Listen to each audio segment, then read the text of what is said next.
ओम शांती. आजची तारीख आहे 28/1/2026. आज बाबा म्हणतात, गोड मुलांनो, मोस्ट बिलवेड म्हणजे सर्वात प्रिय शिवबाबा आले आहेत. तुम्हा मुलांना विश्वाचं मालक बनविण्याकरिता तुम्ही त्यांच्या श्रीमतावर चला. प्रश्न आहे, मनुष्य परमात्म्याच्या बाबतीत कोणत्या दोन गोष्टी अशा बोलतात की ज्या एकमेकांच्या विरुद्ध आहेत? उत्तर, एकीकडे म्हणतात की परमात्मा अखंड ज्योती आहे आणि दुसरीकडे म्हणतात की ते तर नावारूपापासून न्यारे आहेत. या दोन गोष्टी एकमेकांच्या विरुद्ध आहेत. यथार्थ रूपाने न जाणल्या कारणानेच पतित बनतात.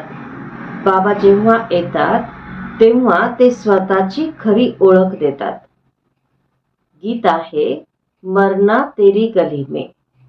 ओम शांती. मुलांनी गीत ऐकले. जेव्हा कोणी मरतात तर ते पित्याकडे जाऊन जन्म घेतात. म्हणजेच एका घरातून मृत्यू होतो तर दुसऱ्या ठिकाणी जाऊन ते जन्म घेतात. म्हणूनच म्हटलं जातं की पित्याकडे जन्म घेतला. आईचं नाव घेत नाहीत. अभिनंदन सुद्धा पित्याचं केलं जातं. आता तुम्ही मुले जाणता की आम्ही आत्मे आहोत, तर ती झाली शरीराची गोष्ट. एक शरीर सोडून मग दुसऱ्या पित्याकडे जातात. तुम्ही 84 जन्मांमध्ये 84 साकार पिता घेतले आहेत. वास्तविक तुम्ही मूलतः निराकार पित्याची मुले आहात. तुम्ही आत्मे परमपिता परमात्म्याची मुले आहात. राहणारे देखील तिथलेच आहात की जिथे परमात्मा पिता राहतात, ज्या ठिकाणाला निर्वाण धाम किंवा शांतीधाम म्हणतात. तर मूलतः तुम्ही तिथे राहणारे आहात आणि बाबा देखील तिथले राहणारे आहेत. तर बाबा म्हणतात, मी सर्वप्रथम तुम्हाला स्वर्गात पाठवले, तर त्यावेळी तुम्ही अतिशय श्रीमंत होता आणि मग एकानंतर एक 84 जन्म घेत ड्रामा प्लॅन अनुसार आता तुम्ही दुःखी झाला आहात. आता ड्रामा अनुसार जुनी दुनिया नष्ट होणार आहे. तुमचा आत्मा आणि शरीर रूपी वस्त्र सतोप्रधान होते. मग गोल्डन एज मधून तुम्ही सिल्वर एज मध्ये आलात आणि सिल्वर एज मध्ये आलात तर त्यावेळेला शरीर सुद्धा सिल्वर एज मध्ये आले. त्यानंतर मग कॉपर एज म्हणजेच द्वापर युगामध्ये आलात, तर शरीर सुद्धा त्याप्रमाणेच बनले. आणि त्यानंतर आता तर तुमची आत्मा अगदीच पतित बनली आहे, तर शरीर देखील पतित आहे. कलियुगामध्ये जसं काही 14 कॅरेटचं सोनं त्याप्रमाणे बनलं आहोत. आजही 14 कॅरेटचं सोनं कोणी पसंत करत नाही, कारण ते काळं पडतं. तर तुम्ही देखील काळे म्हणजेच आयरन एजेड बनला आहात, पतित बनला आहात. तर बाबा म्हणतात की आता आत्मा आणि शरीर जे असे काळे बनले आहे, तर पुन्हा प्युअर म्हणजेच पावन कसे बनतील? आत्मा पावन बनली तर शरीर देखील पावन मिळेल. तर ते कसे होणार? गंगा स्नान केल्याने तर होणार का? नाही. बोलवतातच ना की हे पतित पावन या आणि आम्हाला पावन बनवा. तर हे कोण म्हणतं? हे आत्मा म्हणते. तर त्यावेळी बुद्धी पारलौकिक पित्याकडे जाते. ओ बाबा. तर बघा, बाबा शब्दच किती गोड आहे. भारतातच बाबा बाबा म्हणतात. तर आता तुम्ही आत्म अभिमानी बनून बाबांचे बनला आहात. तुम्हा मुलांना निश्चय आहे की सर्वात प्रिय बाबा आहेत. म्हणतात देखील स्वीट, स्वीटर, स्वीटेस्ट. आता स्वीट कोण आहे? तर लौकिक नात्यामध्ये पहिले आहेत वडील की जे जन्म देतात. नंतर मग शिक्षक, ते चांगले असतात. त्यांच्याकडून शिकून पद मिळवता येते. म्हणूनच म्हटलं जातं knowledge is source of income. म्हणजे ज्ञान जे आहे ते कमाईचं साधन आहे. तर ज्ञान आहे नॉलेज आणि योग आहे आठवण. संगम युगामध्येच बाबांनी हे ज्ञान योग शिकवले आहे, म्हणजेच राजयोग शिकवला तो सतयुगासाठी. तर सतयुगाची स्थापना करणारे बाबाच आहेत. शिव बाबा ब्रह्म बाबांच्या द्वारे स्थापना करवितात. तर करण करावणार आहेत ना. ते लोक त्रिमूर्ती ब्रह्म म्हणतात. तर सर्वात श्रेष्ठ आहेत शिव. ते आहेत साकार, म्हणजे ब्रह्मा बाबा आहेत साकार आणि शिव बाबा आहेत निराकार.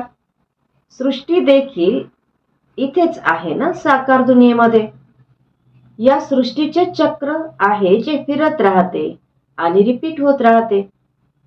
म्हणूनच मनुष्याच्या जगाचा इतिहास भूगोल रिपीट होत राहतो असे म्हटले जाते. सूक्ष्म वतनमध्ये काही चक्र वगैरे नसते. गातात देखील जगाचा इतिहास भूगोल रिपीट. तर ती इथलीच गोष्ट आहे. सतयुग, त्रेता, द्वापर, कलयुग.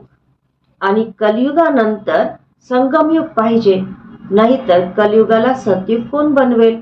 नरकवासियांना स्वर्गवासी कोण बनवेल?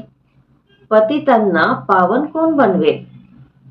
तर बाबा म्हणतात हायेस्ट अथॉरिटी म्हणजे सर्वोच्च सत्ता, ईश्वरीय सत्ता आहे.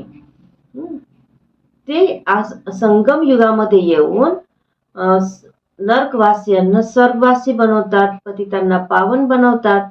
तर बघा की त्यांच्या बरोबर धर्मराज देखील आहेत. आत्मा म्हणते की मुझ निर्गुण हारे में कोई गुण नाही, आपे तरस परोई. म्हणजे मनुष्य जे आहेत ते देवतांच्या मंदिरामध्ये जातात आणि त्यांच्या पुढे हे गातात. परंतु खरं तर हे म्हटलं पाहिजे बाबांच्या समोर की जे आपल्याला सर्व गुण संपन्न बनवतात. तर त्यांना सोडून भावांच्या समोर की जे देवी देवता सुद्धा परमपिता परमात्मा शिवबाबांची संतान आहेत. तर आपणही संतान आहोत, म्हणजे एक प्रकार ते आपले भाऊच आहेत ना. तर भावांकडून तर काही मिळत नाही.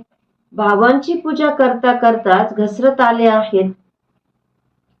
मग बाबा म्हणतात श्रीकृष्ण सतयुगाचा पहिला प्रिन्स आहे. तर त्यांची खूप चांगल्या प्रकारे सांभाळ होते, कारण ती फुल आहेत ना.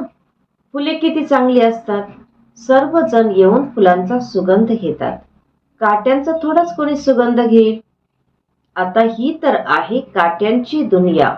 बाबा येऊन काट्यांच्या जंगलाला फुलांचा बगीचा बनवतात. म्हणून त्यांचे एक नाव बबुलनाथ सुद्धा भक्तांनी ठेवलेले आहेत.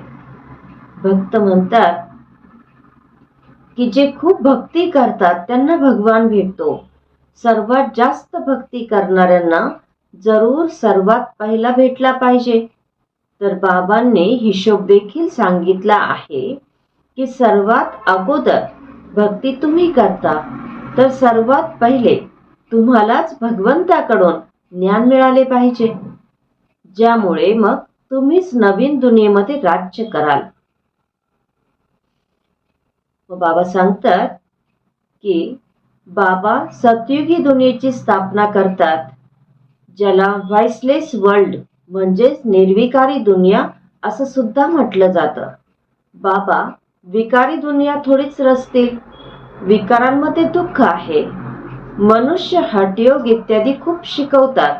गुहेमध्ये जाऊन बसतात, आगीवरून देखील चालतात. तर बाबा सांगतात की रिद्धी सिद्धी देखील आज खूप आहे. जादूने खूप गोष्टी काढतात. भगवंताला देखील जादूगर, रत्नागर, सौदागर म्हणतात. तर जरूर चैतन्य म्हणजे सजीव आहेत ना. तर बाबा म्हणतात की मी देखील येतो. आणि कोणती जादू करतात? तर कलियुगाला सतयुग बनवतात, नरकवासींना स्वर्गवासी बनवतात. तर जादूगर आहेत ना. मनुष्यांना देवता बनवतात, भिकाऱ्याला राजपुत्र बनवतात. तर अशी जादू कधी बघितली आहे? अच्छा.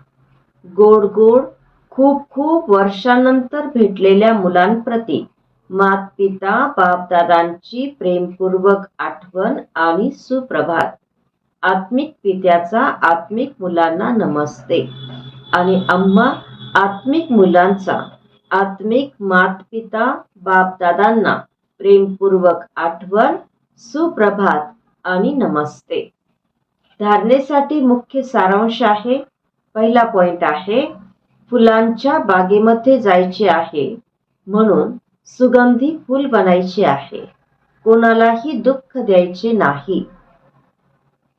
सर्व नाती एका पारलौकिक बाबांसोबत जोडायची आहेत. दुसरा पॉइंट आहे, शिव बाबा सर्वात प्रिय आहेत. त्या एकावरच प्रेम करायचे आहे. सुखदाता बाबांची आठवण करायची आहे. आज बाबा वरदान देतात, कोणाचीही कमतरता कमजोरी न बघता आपल्या गुण आणि शक्तींचा सहयोग देणारे मास्टर दाता भव. कोणाचीही कमतरता कमजोरी न बघता आपल्या गुण आणि शक्तींचा सहयोग देणारे मास्टर दाता भव. विश्लेषण आहे, मास्टर दाता ते आहेत जे सदैव याच आत्मिक भावनेमध्ये राहतात की सर्व आत्मे आपल्यासारखे वारशाचे अधिकारी बनावेत. कोणाच्याही कमतरतेला कमजोरीला न बघता ते आपण धारण केलेल्या गुणांचा आणि शक्तींचा सहयोग देतात. हा असाच आहे. या भावनेऐवजी आपण याला देखील बाप समान बनवायचे अशी शुभ भावना असावी.